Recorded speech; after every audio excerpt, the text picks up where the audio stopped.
Shalom, selamat pagi Bapak Ibu Saudara yang dikasihi Tuhan. Kita mengucap syukur kepada Allah oleh karena pada pagi hari ini kita bersukacita di hadapan Tuhan. Oleh karena sebentar lagi bangsa kita negara Indonesia memperingati hari ulang tahun kemerdekaannya yang ke-76. Oleh karena itu, mari kita akan bersukacita di hadapan Allah.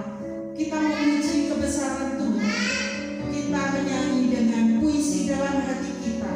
Oleh karena ketika kita tidak mengucapkan kata-kata yang indah di hadapan Tuhan, tetapi dengan hati kita menyanyi di hadapan Tuhan.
disampaikan oleh hamba. Kami menyerahkan Tuhan anak-anak-Mu semua ke tangan kuasa-Mu. Engkau memberkati, Engkau menyucikan setiap hati kami. Biarlah semuanya akan layak dan berkenan di hadapan-Mu. Tuhan, kami juga menyerahkan anak-anak-Mu yang ambil bagian dalam pelayanan hamba-Mu Pendeta Agung Bowa Sesaya akan menyampaikan kebenaran firman-Mu. Senantiasa Kau urapi hamba-Mu dengan roh kuasa-Mu. Biarlah setiap firman yang keluar dari mulut hamba-Mu boleh menjadi berkat untuk setiap kehidupan kami semua. Kami menyerahkan pemusik, kami menyerahkan multimedia, kami menyerahkan hamba-Mu sendiri yang bawakan acara. Kiranya Tuhan Kau akan pakai pelayanan kami masing-masing. Biarlah semuanya dapat berjalan lancar dan baik, sehingga nama-Mu boleh dimuliakan oleh banyak orang. Bapa, kami menyerahkan seru doa ini tanpa kuasa-Mu. Ampuni Tuhan setiap dosa pelanggaran kami. Hanya dalam nama Tuhan Yesus kami sudah berdoa dan mengucap syukur. Haleluya. Amin. Tuhan sudah memberikan negara bangsa kita Indonesia yang tercinta dengan tanahnya yang subur, dengan penghasilannya yang luar biasa. Mari pada saat ini kita mengucap syukur buat berkat-berkat Tuhan yang diberikan kepada kita semua.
Segala apapun yang terjadi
untuk menyampaikan kebenaran firman Tuhan.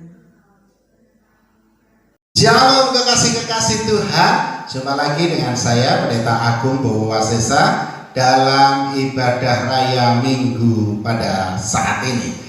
Sebelum kita mendengarkan kebenaran firman Tuhan, mari kita sama-sama tunduk kepala, kita akan berdoa. Bapa, di dalam nama Tuhan Yesus Kristus, mohon ampun setiap dosa, pelanggaran, ucapan, tindakan, pikiran kami yang tidak berkenan di hadapan-Mu. Untuk itu kami siapkan hati dan pikiran kami untuk menjadi tanah yang subur bagi kebenaran firman Tuhan. Berfirmanlah kepada kami melalui hamba-Mu ini ya Tuhan, dan kami siap untuk menerimanya. Kami sambut berkat firman-Mu di dalam nama Tuhan Yesus Kristus. Haleluya. Amin. Kekasih-kekasih Tuhan, sebelum saya lanjutkan, saya secara pribadi dan keluarga mengucapkan banyak terima kasih kepada jemaat Tuhan yang begitu luar biasa sudah memperhatikan keberadaan kami di saat kami isoman, sehingga dengan bergiliran memberi kami berkat, menjadi saluran berkat Tuhan buat kami. Kami hanya mampu berdoa kiranya Tuhan memberi berkat yang berkelimpahan, baik berkat rezeki, kesehatan, damai sejahtera, sukacita, dan juga perlindungan Tuhan dinyatakan kepada Bapak Ibu Saudara. Kekasih-kekasih Tuhan, pada saat ini dalam minggu yang ketiga masih dalam tema yang luar biasa, yaitu kebenaran yang memerdekakan. Kebenaran dari Tuhan yang membawa kebebasan, yang membawa keselamatan, yang membawa kita keluar dari jerat iblis. Dan pada saat ini saya akan mengajak Bapak Ibu Saudara untuk sama-sama membaca ayat tema kita yang terambil dari Yohanes 8 ayat 32. Namun kita akan membacakannya dari ayat yang ke-31b. Dikatakan demikian. Kita baca sama-sama. 1, 2, 3.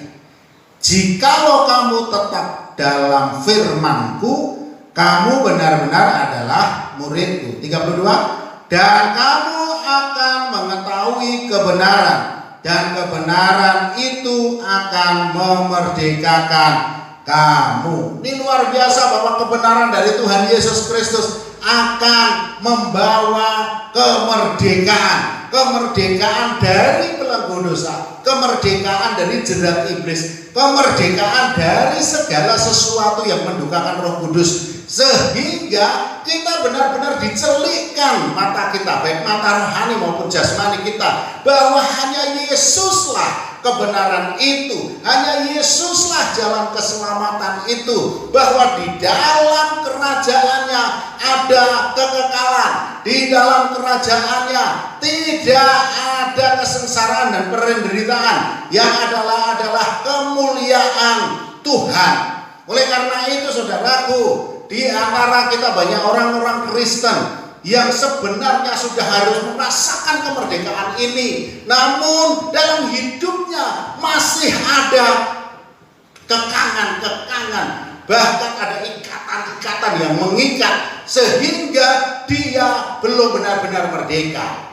Ya, memang benar banyak orang Kristen yang sudah diperdekakan, yang sudah percaya Tuhan Yesus Kristus, hidupnya senantiasa berdoa kepada Tuhan, tetapi di sisi lain dia masih belum merasakan kemerdekaan secara nyata. Demikian juga banyak orang di Indonesia ini juga demikian, masih sudah merasakan kemerdekaan, bahwa tanggal 17 Agustus tahun 1945 kita merdeka, tetapi banyak orang yang benar-benar belum bisa merasakan arti kemerdekaan itu. Mari kita akan membaca firman Tuhan yang terambil dari Yohanes 32, Yohanes pasal 8 ayat yang ke-36. Kita lihat ya, dari ayat tema tadi yang ayat yang ke-36. Yohanes 8 ayat 36 dikatakan demikian. Jadi apabila anak itu memerdekakan kamu, kamu pun benar-benar merdeka. Jadi dikatakan Apabila anak itu, Tuhan Yesus maksudnya, memerdekakan kamu, kamu pun benar-benar merdeka. Artinya ada yang tidak benar-benar merdeka, ada yang belum benar-benar merdeka. Mengapa banyak orang Kristen tidak merasakan kemerdekaan secara nyata? Karena yang pertama, mereka sudah merdeka, artinya sudah menerima keselamatan itu, tetapi masih terbelenggu. Terbelenggu akan apa? Terbelenggu akan ikatan, terbelenggu akan masih kebiasaan-kebiasaan lama, terbelenggu akan hal-hal yang tidak berkenan di hadapan Tuhan. Ini kita akan membaca dalam Galatia 5 ayat 1. Dikatakan demikian, Rasul Paulus menulisnya demikian. Supaya kita sungguh-sungguh merdeka, Galatia 5 ayat 1. Supaya kita sungguh-sungguh merdeka, artinya ada yang tadi dikatakan ada yang belum sungguh-sungguh merdeka. Jadi kemerdekaan belum bisa dirasakan secara utuh. Supaya kita sungguh-sungguh merdeka, Kristus telah memerdekakan kita.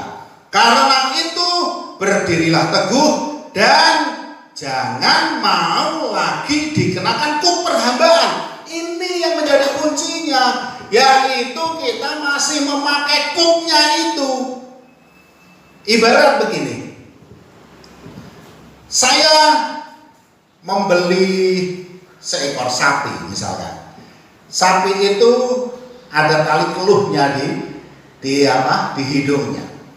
Setelah saya membeli, sapi itu berpindah dari pemilik orang yang menjualnya di pasar tadi, berpindah menjadi milik saya. Tetapi belenggu yang mengikat sapi itu, yaitu tali keluh, tidak saya lepas, sehingga tetap menempel kepada sapi itu. Sapi itu belum benar-benar merdeka, artinya bebas menjadi milik saya. Karena apa? Ada belenggu yang mengikatnya.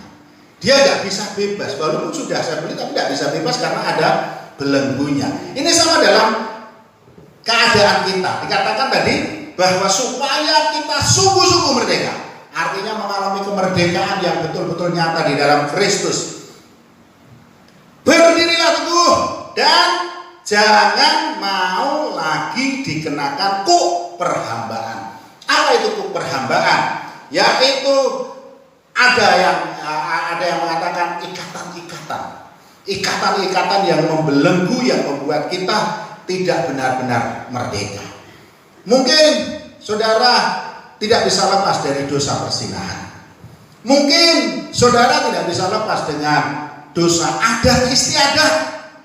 Bisa, iya bisa, adat istiadat. Oh, nanti kalau saya tidak mengikutinya, saya akan dikucilkan dari masyarakat. Biarlah saya membawa sesajen misalkan ke punden-punden, sesajen kemana. Ini kan yang penting kan hati, Pak. Firman Tuhan kan mengatakan Tuhan tidak melihat rupa tapi melihat hati. Konteksnya beda, Bapak Ibu Saudara. Konteksnya berbeda. Jadi kalau kita membawa sesajen kepada tempat-tempat yang wingit begitu ya, atau punden-punden, kita sudah mempersembahkan sesaji, memberikan persembahan kepada roh-roh halus penguasa itu. Artinya ini berbeda.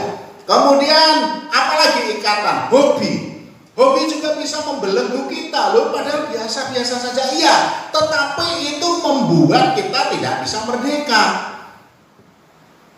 Hobi yang menyita waktu, hobi yang bisa melupakan kita bersekutu dengan Tuhan, sehingga dikatakan tidak bisa bersekutu lagi, tidak ada waktu buat Tuhan. Apalagi pekerjaan bisa.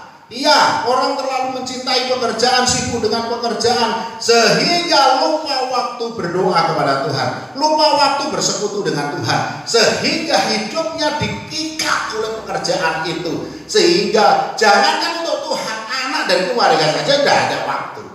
Begitu. Ini adalah ikatan-ikatan yang membelenggu, ikatan-ikatan yang tidak benar, ikatan-ikatan yang mempengaruhi hubungan kita dengan Tuhan, sehingga kita tidak bisa merasakan kemerdekaan yang sejati yang dari Tuhan. Berarti saya tidak boleh bekerja, Pak? Boleh. Kerja itu harus. Bahkan dikatakan oleh firman Tuhan, kalau kita nggak kerja jangan makan. Harus itu kerja, tetapi kerja ada tempatnya, keluarga ada tempatnya, Tuhan ada tempatnya. Artinya kita harus bisa membagi waktu dengan baik. Kemudian kita masih diperhamba dosa dan kehilangan kasih kepedulian.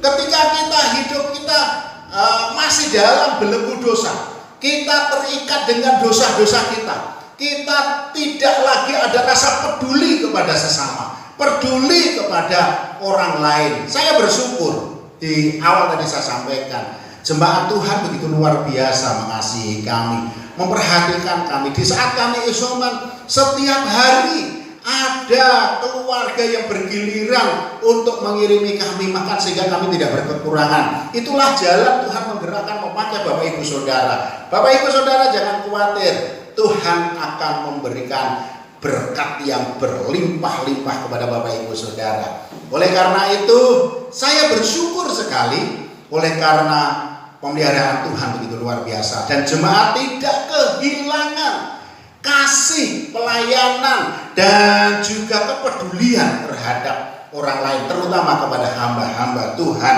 Dikatakan Galatia 5 ayat 13. Galatia 5 ayat 13 dikatakan demikian. Saudara-saudara, memang kamu telah dipanggil untuk merdeka. Kita sudah dipanggil untuk merdeka, oleh karena kita sudah menerima keselamatan, kemerdekaan dari Tuhan. Tetapi, perhatikan ini, tetapi janganlah kamu mempergunakan kemerdekaan itu sebagai kesempatan untuk kehidupan dalam dosa, melainkan layanilah seorang akan yang lain oleh kasih. Nah ini, wah saya kan sudah bebas Pak, sudah merasakan kemerdekaan dari Tuhan, sudah diselamatkan, jaminan surga ada, benar. Tetapi ketika Bapak Ibu Saudara melakukan segala sesuatu yang tidak benar, itu bukan mempermuliakan nama Tuhan, tapi justru nama Tuhan dipermalukan. Coba saudara sedang berselingkuh, kemudian ketahuan, rame, ujung-ujungnya apa? Itu orang Kristen, gerejane dijaten, waduh, nama Tuhan dipermalukan Bapak Ibu Saudara. Oleh karena itu, memang benar kita itu merdeka, tetapi kita harus mengikuti aturannya Tuhan. Ada yang diperbolehkan, ada yang tidak diperbolehkan. Semuanya itu untuk apa? Untuk kemuliaan nama Tuhan. Amin. Amin. Dan kemudian dikatakan, layanilah seorang akan yang lain oleh kasih. Kepedulian ini loh yang harus kita garis bawahi, karena ajaran kekristenan adalah kasih. Ketika kita sedang melakukan perjalanan, kemudian ada orang yang kesusahan, mungkin sedang jatuh atau kehabisan bensin, begitu kita lewat saja, kita cuma bilang, aduh kasihan ya orang itu jalan dari sana sampai sini nggak ada yang jual bensin, duh mesak keman. Tapi nggak saudara tolong, percuma. Saudara kasihan tapi dalam hati tidak ada tindakan, percuma. Saudara bisa mengerti tentang kasih, tetapi kalau tidak bisa mempraktekkan, ya percuma. Ada satu kesaksian, ketika saya tengah malam pulang dari sini, kemudian di terminal lama itu ada orang yang sedang mendorong kendaraannya. Kemudian saya dorong, rumahnya kandas tuh. Saya dorong dari sampai sana. Tahu enggak? Mereka, dia mengucapkan banyak terima kasih. Suatu ketika saya juga sedang kehabisan bensin. Saya dengan anak saya lagi dorong. Tahu-tahu ada anak muda yang langsung dari arah berlawanan putar balik. Pak, saya dorong sampai ke pom bensin. Oh, terima kasih Mas. Artinya apa? Ada tabur tuai. Apa tindakan kita yang sudah kita lakukan, itu akan kita tuai. Saudaraku, jangan pernah pelit terhadap kasih. Jangan pernah meragukan kasih Tuhan. Kalau apa yang saudara taburkan itu menyukakan orang lain, suatu saat saudara akan disukakan juga oleh orang lain. Karena apa? Kehidupan kita itu dipenuhi dengan berkat Tuhan, dan juga apa yang kita tabur itu yang kita tuai. Sehingga ketika kita merasakan itu, benar-benar bisa menerapkan hukum kasih, kita akan benar-benar merdeka. Ikatan-ikatan egoisme, ikatan apalagi itu, ikatan yang mau untuk kepentingan diri sendiri. Wes masa bodoh orang lain, sing penting hatiku senang. Nah itu juga tidak boleh. Itu mengikat, menutup kasih, menutup berkat. Justru jalan-jalan itu terbuntu. Orang lain kena dampaknya. Dampaknya apa? Kita diasingkan dalam tanda kutip. Ada orang, oh itu bapak itu kualitas umum. Nah seperti itu kan berarti sudah menutup berkat. Harusnya kita juga mendapat bagian, tapi orang usaha bapakku pelit. Nah gitu kan tidak enak juga. Artinya kita sudah membatasi. Oleh karena itu kalau firman Tuhan mengatakan, layanilah seorang akan yang lain oleh kasih, lakukan saja. Sehingga satu persatu belenggu itu bisa kita lepaskan, sehingga kita benar-benar merdeka. Jadi yang pertama, mengapa kita tidak benar-benar merdeka? Padahal kita sudah menerima kebenaran yang memerdekakan dari Tuhan. Karena apa? Kita masih terbelenggu oleh ikatan-ikatan dan kebiasaan-kebiasaan dan juga kedagingan kita. Kalau kita bisa melepaskan itu, kita akan benar-benar merdeka. Yang kedua, yang menjadi penghalang mengapa kita belum benar-benar merdeka. Yang kedua adalah kita merdeka, tetapi kita jauh dari ucapan syukur. Sekali lagi, kita merdeka, tetapi kita jauh dari ucapan syukur.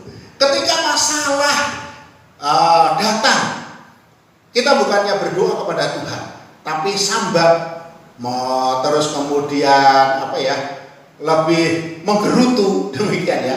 Memang saudaraku, Tuhan Yesus di awal juga sudah dikatakan, Tuhan Yesus mengatakan kebenaran dari Tuhan itu akan memerdekakan kita.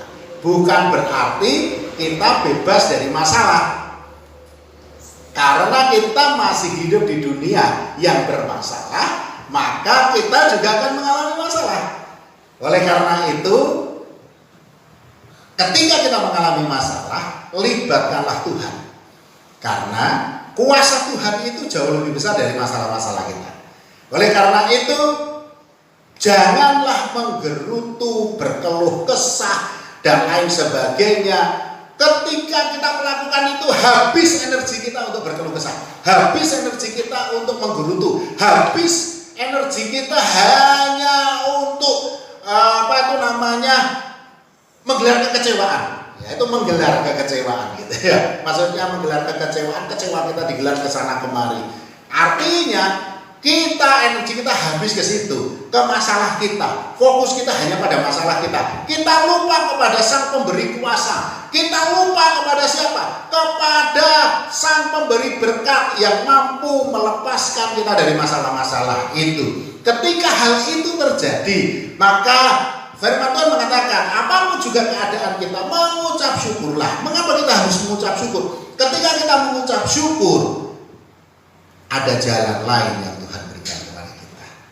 Ketika kita mengucap syukur, ada pertolongan Tuhan bagi kita. Ketika kita mengucap syukur, bisa jadi masalah yang kita alami adalah bagian dari rencana Tuhan untuk kehidupan kita yang lebih baik lagi. Ada lagi ya, ada satu kesaksian. Ada banyak orang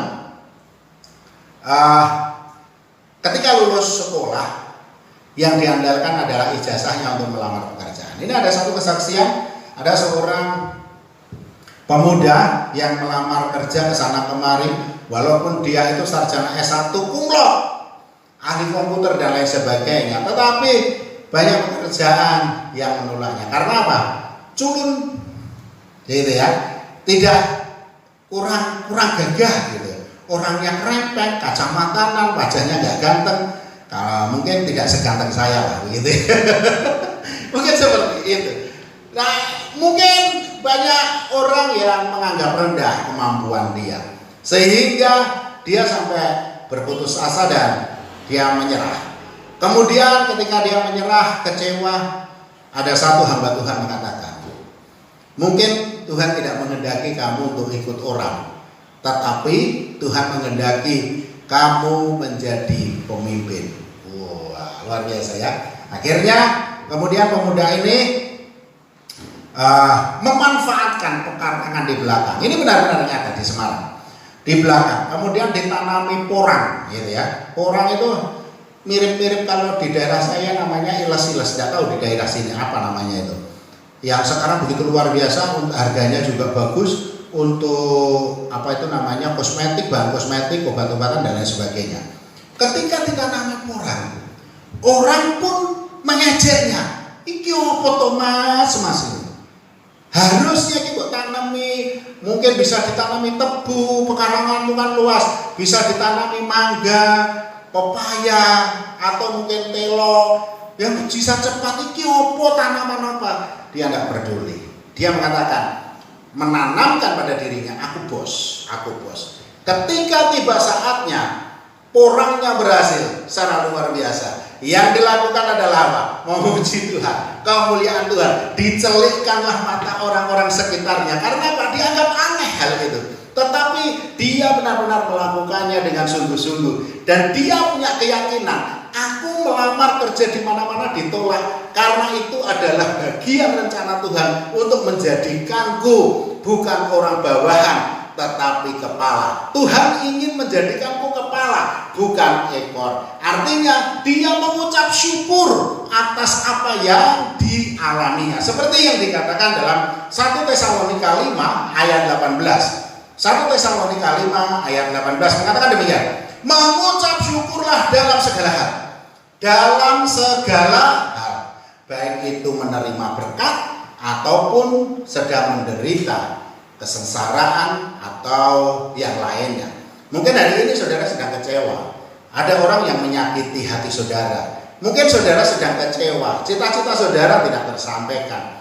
Mungkin hari ini juga saudara sedang kecewa, saudara sedang ditolak. Artinya apa? Ada kesedihan. Tapi kalau kita melihat semua itu adalah bagian dari rencana Tuhan untuk masa depan yang penuh dengan harapan, mengucap syukurlah dalam segala hal. Saya lanjutkan. 1 Tesalonika 5 ayat 18. Mengucap syukurlah dalam segala hal, sebab itulah yang dikehendaki Allah di dalam Kristus Yesus bagi kamu. Ini adalah kebenarannya, saudara. Ketika saudara mengalami kesusahan dan lain sebagainya, tindakan saudara adalah mengucap syukur. Karena apa? Ya sebab itulah yang dikehendaki Allah. Artinya mengucap syukur itu adalah kehendak Tuhan. Jadi lepaskanlah menggerutu, lepaskanlah sumut-sumut, lepaskanlah saudara menggelar kekecewaan tadi. Membuang energi. Lebih baik ucapkanlah syukur, pujilah Tuhan, biarlah kemuliaan Tuhan turun di atas Bapak Ibu Saudara semua. Amin. Amin. Jadi yang kedua supaya kita benar-benar merdeka adalah mengucap syukur dalam segala hal. Yang ketiga, mengapa ada yang belum benar-benar merdeka? Karena apa? Kita sudah merdeka tetapi tidak bersinar. Sekali lagi, kita merdeka tetapi tidak bersinar. Saudaraku, dikatakan dalam Matius 5 ayat 14 dikatakan, kamu adalah terang dunia. Bukan jadilah terang, bukan menjadi terang, tapi kita sudah terang. Karena apa? Ada Kristus dalam diri kita. Kota yang terletak di atas gunung tidak mungkin tersembunyi. Artinya kalau terang, walaupun kita di mana-mana, di tempat tinggi, dimanapun juga tidak akan bisa tersembunyi. Kita tetap terlihat bahwa kita itu adalah anak Tuhan. Tetapi mengapa anak-anak Tuhan tidak bersinar? Artinya masih masuk dalam kategori kehidupan lamanya, masih ikut-ikutan orang-orang dunia. Karena apa? Energinya meredup. Saudara, ini bisa terang seperti ini. Ini ada lampu gereja ini. Ini bisa menyala karena apa? Karena ada energinya. Energinya apa? Listrik. Listriknya itu ketika disalurkan membuat lampu ini menerima energi dan menyala terang. Namun kalau energi listrik itu redup, misalkan karena strumnya kurang, api ini pun meredup, lampu ini pun meredup, tidak bisa bersinar terang. Karena apa? Tidak full. Demikian juga kita, saudaraku. Kalau energimu, hidupmu, rohmu tidak penuh, ya saudara masih bisa berbuat dosa, saudara masih bisa jatuh, saudara masih bisa tenggelam dalam kedagingan, tenggelam dalam dosa-dosa lama.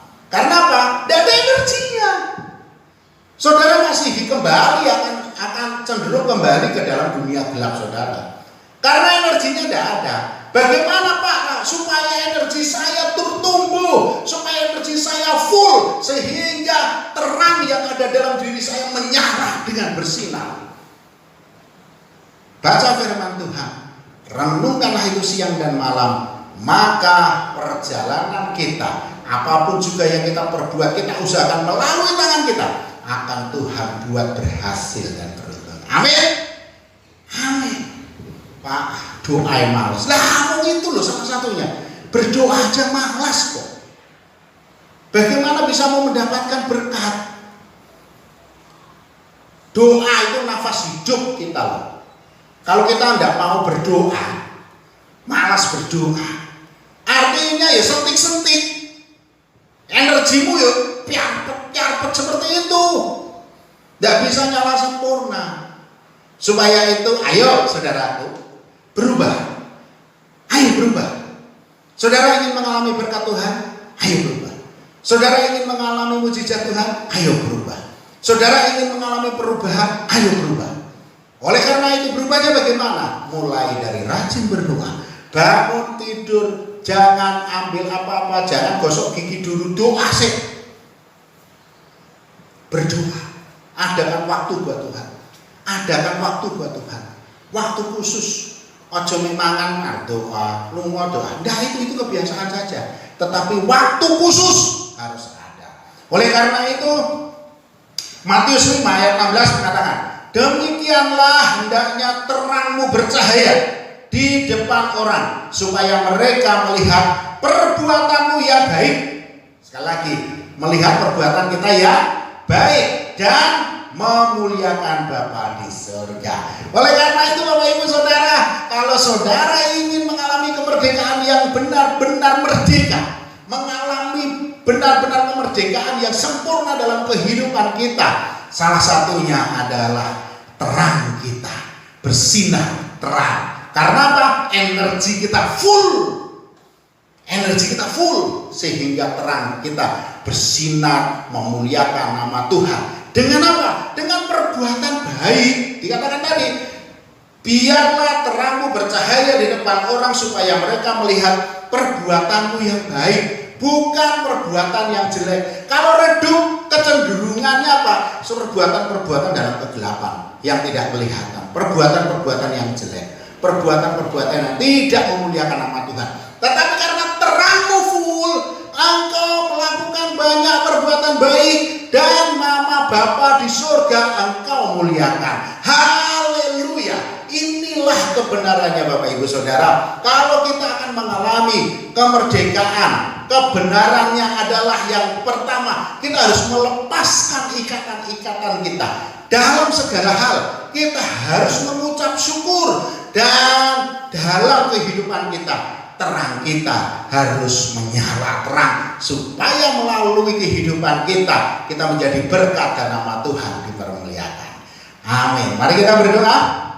Bapa, di dalam nama Tuhan Yesus Kristus, ya Roh Kudus, Tuhan, mohon ampun setiap dosa, pelanggaran, ucapan, tindakan, pikiran kami yang tidak berkenan di hadapan-Mu. Ampuni kami kalau selama ini kami belum bisa melepaskan ikatan-ikatan yang membelenggu kami. Ampuni kami kalau dalam segala hal kami masih berkeluh kesah, masih menggerutu, bersungut-sungut, bahkan kecewa terhadap Engkau. Ampuni kami kalau kami seringkali tidak memuliakan Engkau, malah mempermalukan Engkau. Ampuni kami Tuhan. Hari ini kami mau berubah. Kami mau melepaskan ikatan-ikatan kami. Kami mau mengadakan waktu lebih lagi buat Tuhan.